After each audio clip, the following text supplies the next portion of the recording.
Hello and welcome to Negotiations for Project Managers.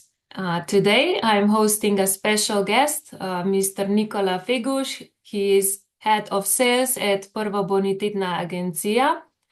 And hello, Nikola, how are you today? Hello, hi, I'm very, very good. And you? Thank you, never been better. So, I'm glad. I prepared a few questions because in negotiations for project managers, we are eager to hear what sales people do. How do you negotiate? Is it different than in projects? So, my first question is, do you see yourself more as a seller or a negotiator? Are there times when you won't negotiate?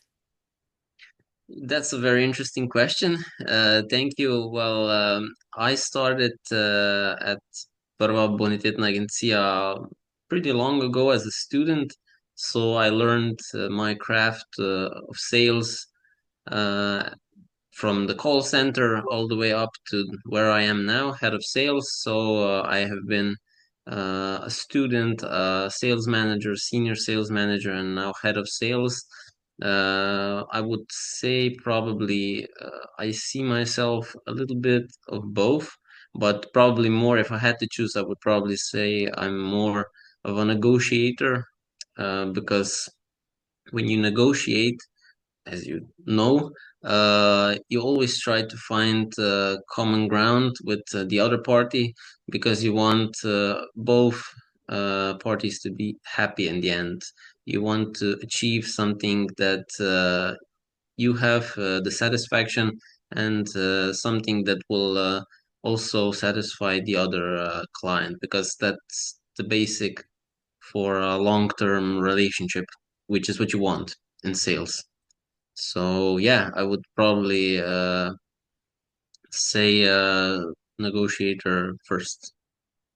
I, if may I add, we do business to business in Prva bonitetna agencija, so our roles in sales are basically to have meetings with other, I would say, CEOs or head of finance or head of accounting people who need, let's say, need or want our services and products. So basically, we meet either online or preferably live uh, to have the meeting, say what we want to say, hopefully get to a place where we agree that our services are good enough to help them and then try to find everything to make it work in the end.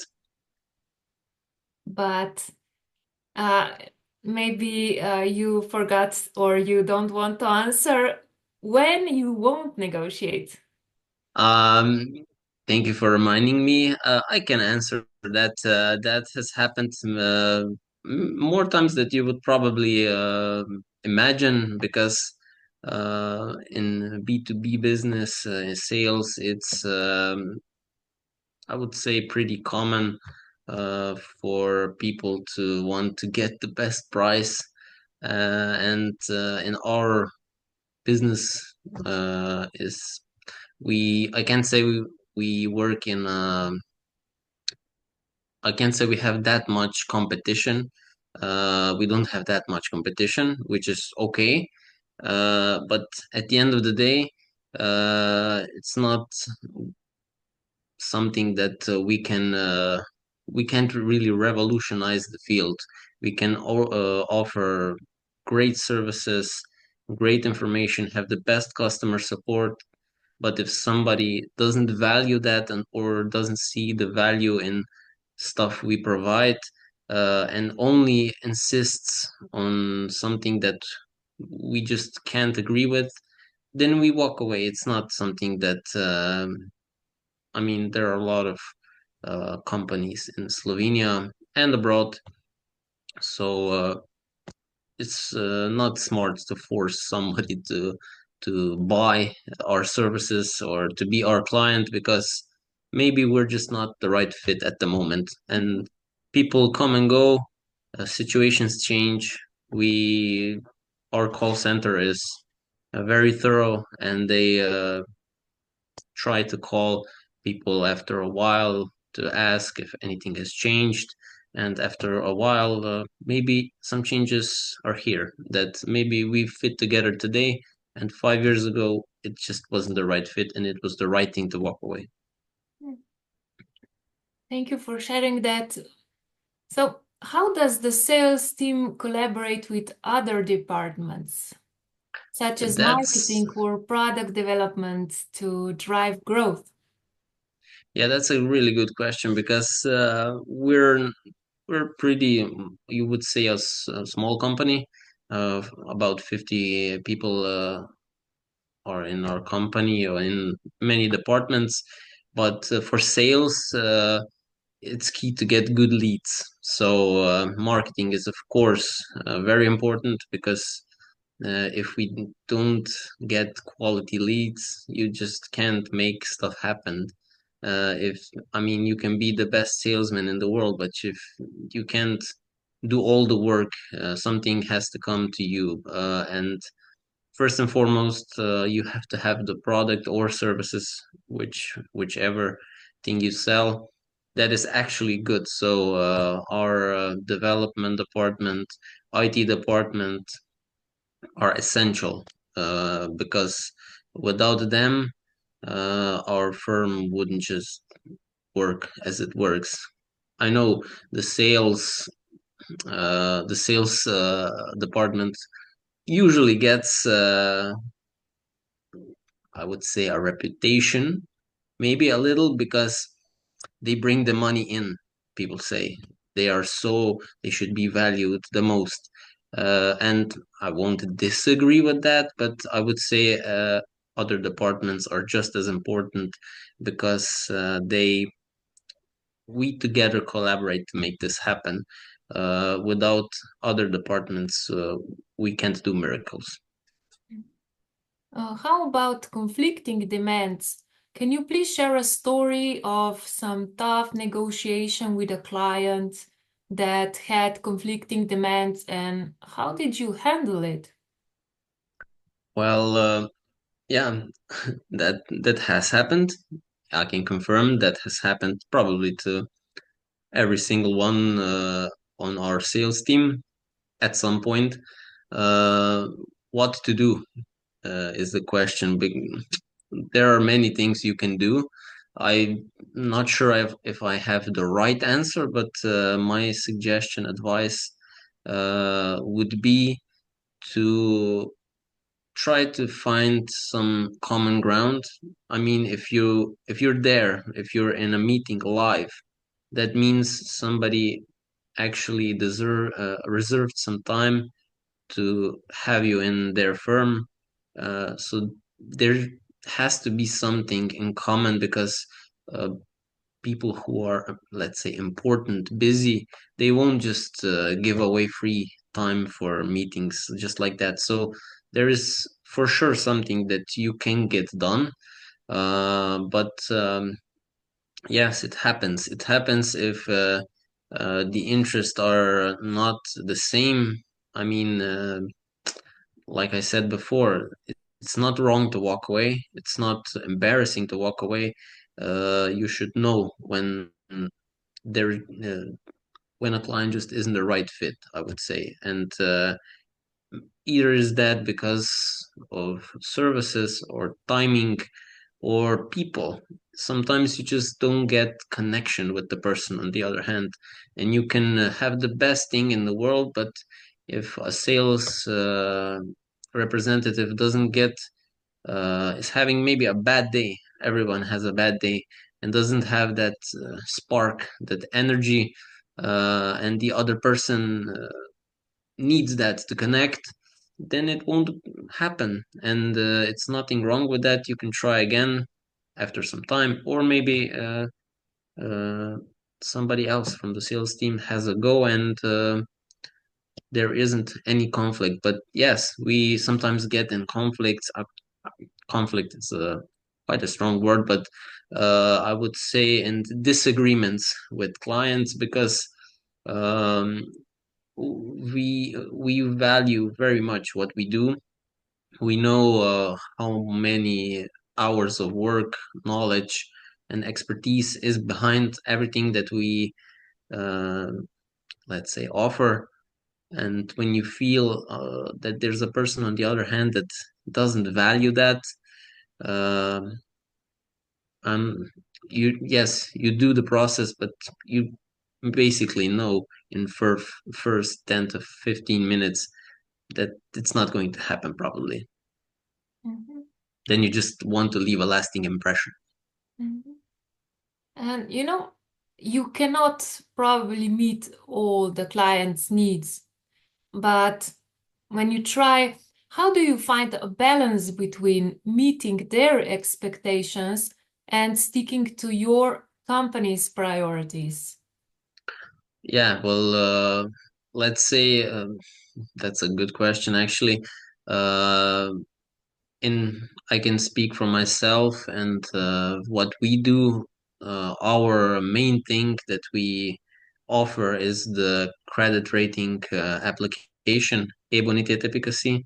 So people, I would probably say, businesses uh, need to be safe. You don't want, it's like an insurance, just like you insure yourself, your family, your house, your car. Uh, your business is your business, and you should have it, let's say, insured or manage the risk properly.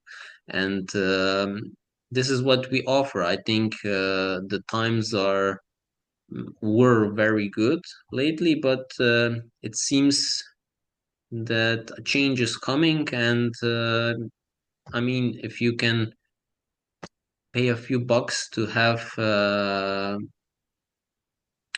clear mind, let's say, and inner peace, I think that's worth more than that's not uh, that expensive at the end for you, because you inner peace is invaluable, and you should definitely try to do everything in your power to have it. And I would say our services are just that, and I firmly believe that. I don't see myself as someone who sells just to sell and get the stats up and or anything else.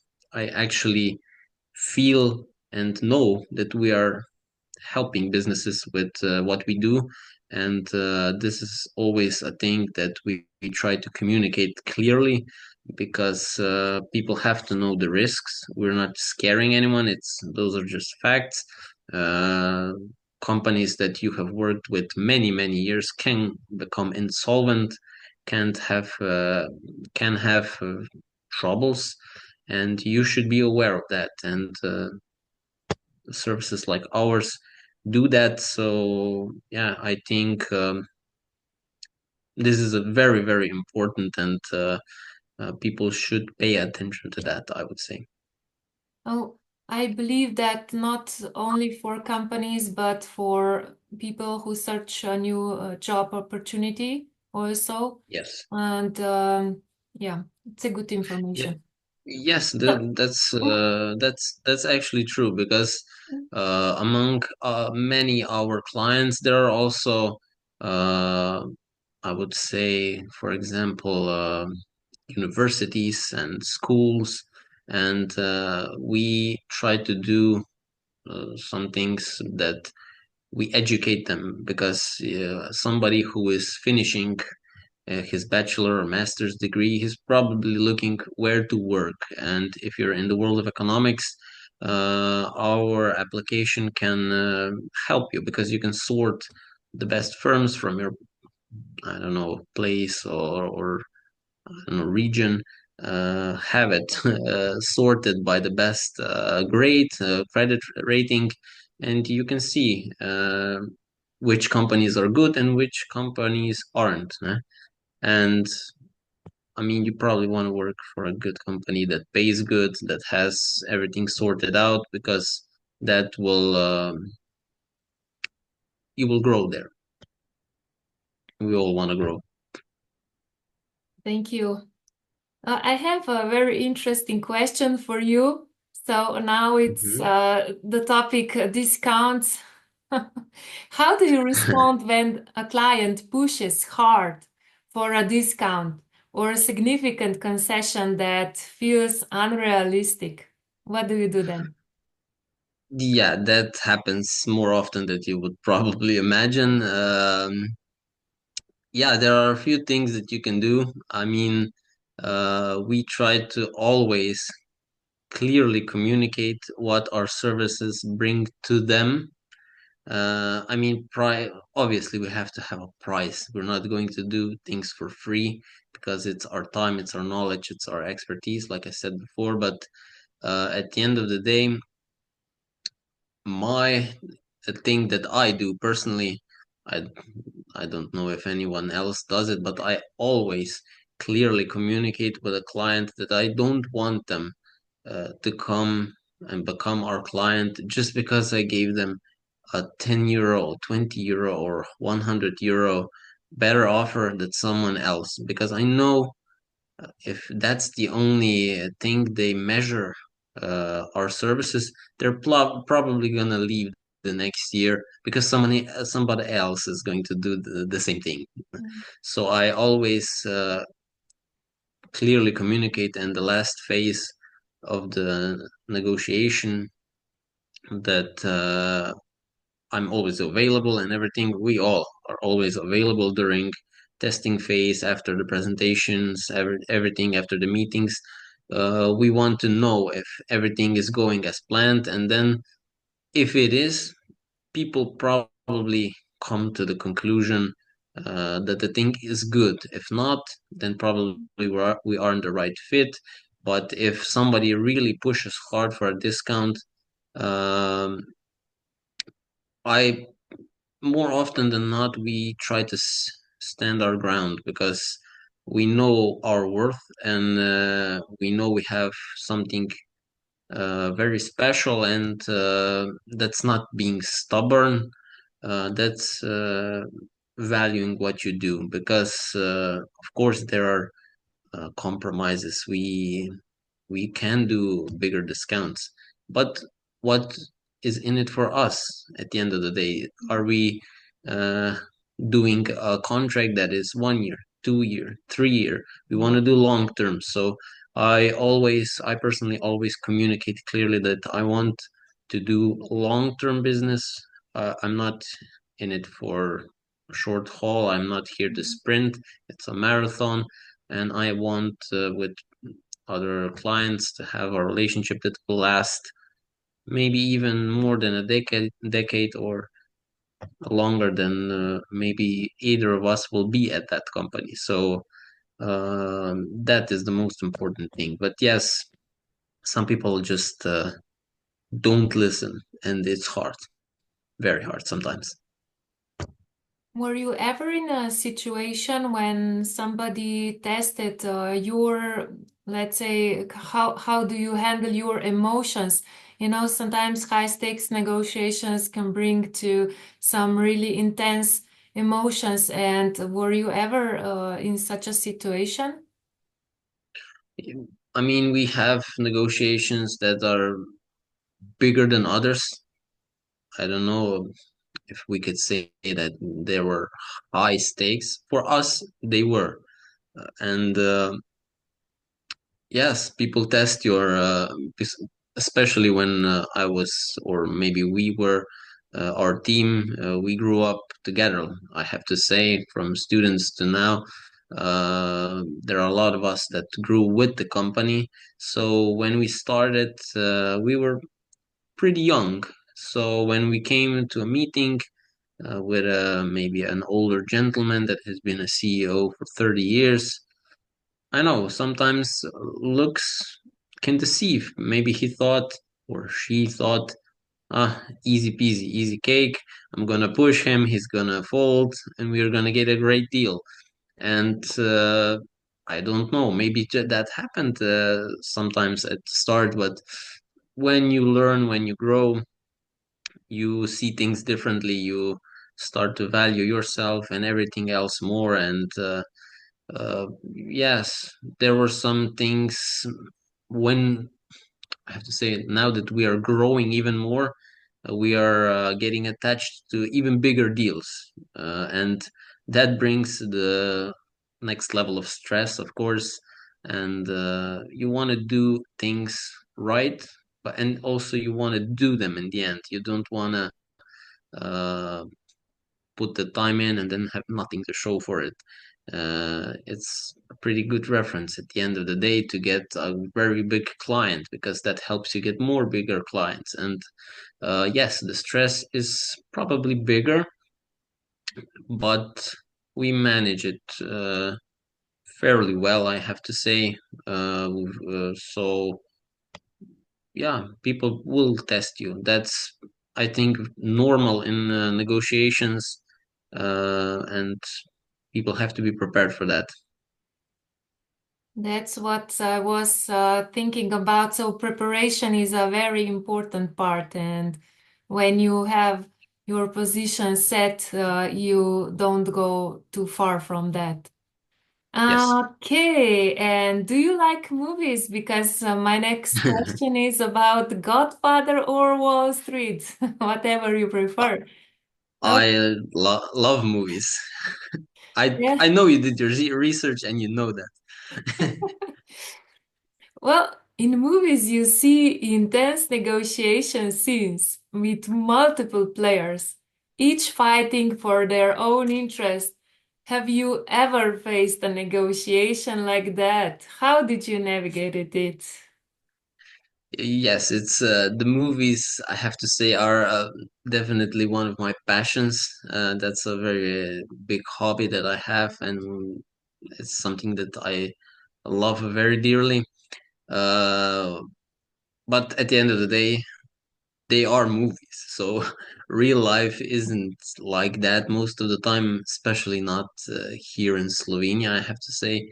Well, if you, for example, if we talk about Wall Street, Wolf of Wall Street, or the original movie Wall Street, either way, those are people that negotiate for millions of dollars every day. So that's not something that we do. But just like it is important to them that negotiation, that it's just as important to us our negotiation. But we were in some pretty big negotiations and some pretty big meetings, and it gets tense because there are a lot of players that want to win for, let's say, the negotiation, and sometimes it's not easy to, like we said before, hold your ground. But the higher you get, the bigger clients you meet with, the more of this you will see. It's not like in the movies, that's not realistic, but it's definitely it depends on the company. Some We had meetings with the biggest companies, banks in Slovenia and other, and it was different case to case. Some make you feel the most welcomed in the world, like you're at home and you're talking with friends and you clearly get what you want, and they also. And some like to keep you at a distance, and because that's the thing that works for them. And everybody has their priority, and we don't judge. We come, we say our things, we try to have good relationships and relations, and yeah, uh, it's pretty interesting. Nicola, so we are at the end of this interview already. I only have one question left. Mhm. And what's a small but effective way to ease tension and build trust during a negotiation? Can you give us some advice, especially on building trust? Well, I can speak for myself.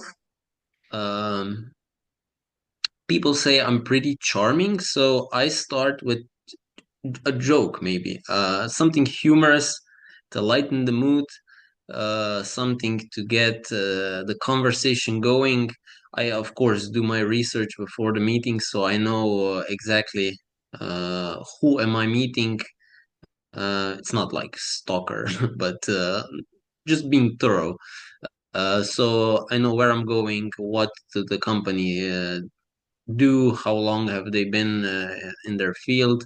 So my what works for me is humor. I know that's not a suggestion anybody can use. Mhm. Everybody can use because you either have this or you don't. Let's say it like that. But I try to be a people's person. I am a people's person, so I always try to lighten the mood in small talk. Try to ask questions that are not too personal, but get the conversation going to lighten the mood and maybe find some early common ground on anything. Either is the weather, I mean, that's a simple one, or just, I don't know, maybe the traffic this morning or something completely different. So, yeah, what works for me is humor. I know that's advice that uh, not everybody can use, but I hope people get to this place that when they come to a meeting, they feel comfortable enough to be themselves. That's the most important thing. If you are yourself, you will do things confidently, you will do things just as you want them to do. And people want to meet people. People want to talk to people, get to know the person on the other hand. So don't fake it. Be yourself. Be calm. Be prepared, and you do you. Great, great. Thank you, Nikola. Thank It you. was my It pleasure. was nice talking to you and hope to see you soon. Thank you very much for having me. I look forward to hearing everything that you will do in the future. Sounds very, very interesting, and I'm a big fan. Thank you. Thank you. Have a nice day.